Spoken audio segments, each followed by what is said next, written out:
भरत देव और सच्चा चंद्र रहे और फिर डटके भई लड़ाई।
युद्ध हुआ तो पर्वदेव महाराज हरिश्चंद्र युद्ध में हार गए और उसी बात के पीछे उन्हें जलंधर यानी कुष्ठ रोग हो गया। इधर वन में रोहिदास को रहते 5 वर्ष हो गए और उधर रोहिदास जब घर पे चलते हैं पता चलता है पिता को कुष्ठ रोग है तो इंद्र उन्हें रोक लेते हैं और कहते हैं तुम घर पे जाओगे तो तुम्हारे पिता तुम्हें यज्ञ में चढ़ा देंगे। इंद्र ने हर बार उन्हें रोक लिया। इधर विश्वामित्र ब्राह्मण से जब भेंट होती है तो विश्वामित्र ब्राह्मण ने कहा है कि मैं तुम्हें लेकर के चल रहा हूँ, कोई उपाय बताओ। तो कहा कि हमारे बहनोई है जिनका नाम है अजीगर, उनके 3 पुत्र हैं, आप एक राजा के लड़का और कुछ दाम दे देना और एक पुत्र खरीद लेना।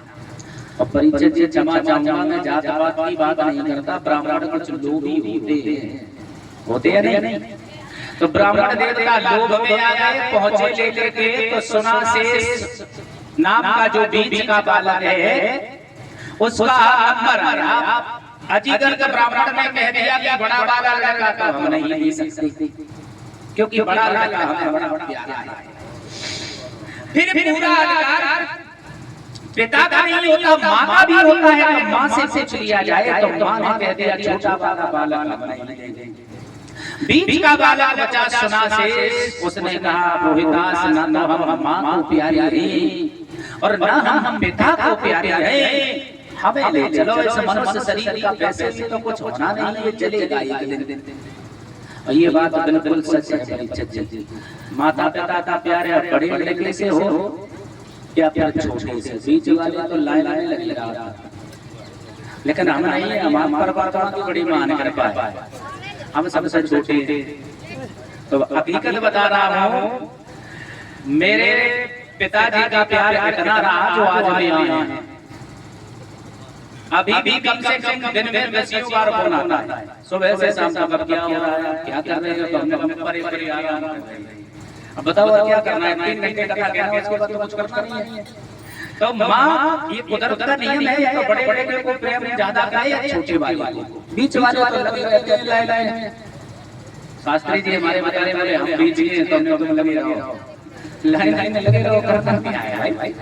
प्यारे श्रोताओ, तो सुना से इसने कहा है भैया ये मनुष्य का शरीर तो वैसे भी किसी काम का नहीं है। हाथी ये दांतन के खिलौना बने भांतो भांत, और बकरा की खाल से ढोलक बढ़ियाई, और बाघ की खाल को अरे रात दही सिपाही लोग, और हिरन की खाल संत लोगन के मन भाई, गेड़ा की खाल जो ढाल में लगाई जात, और मानस की खाल काऊ में नहीं आई। इसलिए चलो हम चलेंगे। सुना से इसको लिया 100 गाय की ब्राह्मण देवता को चले। और आने के बाद जब आए हैं ना, वरुण देवता से विश्वामित्र ने यज्ञ की तैयारियां करवाई। और जब यज्ञ हुआ है तो वैसे ही बार-बार विश्वामित्र ने विनती करके वरुण देव का यज्ञ करवा दिया, और सुना से और रोहिदास दोनों को बचा लिया। घर पे आए रोहिदास पिता का जब कुछ रोग देखा, वरुण देवता से विनती की, पिता का रोग ठीक करवाया। अब उस दिन से हरिश्चंद्र ने ये प्रण किया है, ये संकल्प किया है कि जीवन में कभी झूठ नहीं बोलोगे। और प्राणी को झूठ बोलना नहीं चाहिए परीक्षित जी, ये तो हम भी कहते हैं, झूठ नहीं बोलना चाहिए। अब भाई अब आज के दिन मैंने बताया है, तो दूसरे दिन की अब झूठ नहीं की इज्जत है। सांचे फांके करें, झूठा रबड़ी खाएं।